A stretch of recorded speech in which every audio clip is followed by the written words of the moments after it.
Irjen. Memang kami di kementerian kami, saya 7 bulan ini menjadi menteri, kami juga menemukan cukup ada beberapa juga indikasi dugaan korupsi ya Pak ya. Ketika pada saatnya kami akan sampaikan ke publik. Karena menurut saya kami sebagai menteri ya, mendukung pemberantasan korupsi, dan itu harus dimulai dari pemerintah, dari menteri-menterinya, dari irjennya.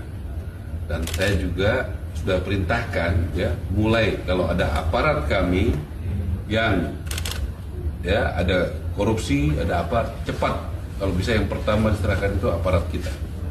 Jadi itu perintah saya jelas, clear ya, karena itu nggak pantas ya orang-orang yang sudah mampu dapat BSPS yang harusnya buat orang miskin, orang yang tidak mampu. Itu menurut saya sangat keterlaluan.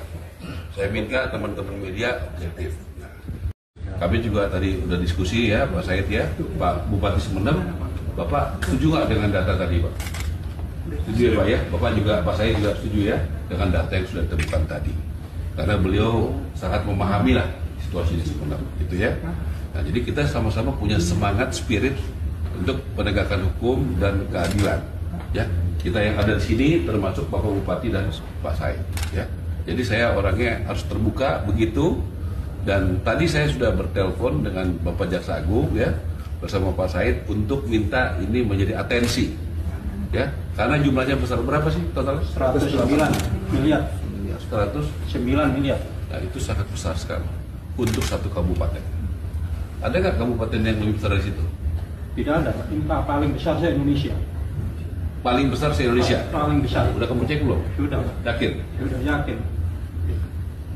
Dan nggak semua dapat ya? Nggak semua dapat. Nggak semua dapat kan? Nah, jadi ini kabupaten yang paling besar dapatnya se-Indonesia, tapi tempohnya begitu. Jadi begitu ya. Jadi kami juga sudah, tadi saya bertelepon dengan ini diatensi. Ya, diatensi supaya ini penegakan hukum ditegakkan, kebenaran dan ditegakkan sesuai arahan Presiden Prabowo. Ya, siapapun tidak, termasuk aparat saya, termasuk jajaran saya. Ya, tidak boleh terganggu. Saya sudah perintahkan kepada Irjen, jangan ragu-ragu ya. Kita harus mulai dari diri kita sendiri Pak Irjen. Ya, jangan dari tempat lain ya. Bapak terbuka aja. Ada nggak indikasi dari aparat kita, jajaran kita yang terlibat? Indikasi ada. Indikasi ada. Ya. Ya. Proses cepat ya Pak ya. Ya. Jangan ada yang backing ya, sikat ya, gitu ya. Jadi ada indikasi kan? Ada. Nah, saya terbuka aja ya. Pak Menteri. Respon kejaksaan gimana Pak tadi? 100% mendukung. Pak Menteri, bagi mereka yang sudah terlanjur seperti mereka yang sudah mampu tapi menerima itu dari Pak Menteri seperti apa arahannya? Apakah diberikan sanksi bagi mereka yang sebenarnya sudah mempunyai rumah yang besar tapi tak menerima BSPS?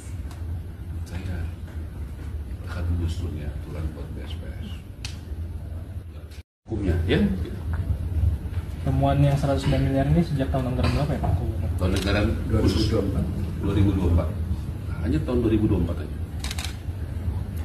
Pak, ini juga ada seperti kasus seorang nenek yang di Sumeneb juga yang sebenarnya sudah terdaftar di dalam BSPS, tapi ternyata bangunan yang mereka bangun itu lebih kecil, bahkan dibilang seperti gudang, seperti bahkan kalau ditafsir itu hanya mencapai 5 juta saja, dan juga bangunan yang diberikan itu hanya diberikan papan dan juga papan saja sepertinya. Itu bagaimana Pak Menteri? Pengawasannya udah temuan seperti apa? Udah ada temuan itu. Tadi saya Ya, sampaikan. ya, nah itulah saya bilang ini kan ada indikasi keterlibatan juga dari Kementerian kami. Saya minta maaf lah sama rakyat Indonesia, sama Pak Prabowo ya.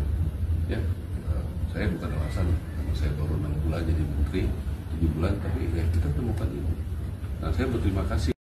Penting karena ini di Madura ini ada problem pokir yang belum selesai. Ini ditambah lagi problem PSPS. Pokir Kalau di Jawa Timur, program pusat atau Jawa Timur, Oh, provinsi. Jawa Timur. Kalau ini tidak dituntaskan, Madura akan terjerat pada tingkat kemiskinan yang terus-menerus di sekitar 18 sampai 20%. Dan itu sungguh saya sangat menyesal. Dan saya terima kasih kepada Kementerian Perumahan PKP dalam ini Pak Ara beserta seluruh jajaran. Itu saja. Yang disampaikan seperti apa sebenarnya Pak? Jadi saya Pengawasan. kesini berterima kasih Pak Menteri. Jadi yang pertama sebenarnya kami juga ingin menyampaikan aspirasi bahwa keberlangsungan program BSPS ini agar kedepannya itu melibatkan pemerintah daerah dari proses berkaitan dengan pengawasan BPS. Itu yang pertama. Jadi dibutuhkan koordinasi ataupun juga kolaborasi dengan beberapa program-program kementerian lain yang sudah berjalan dengan baik.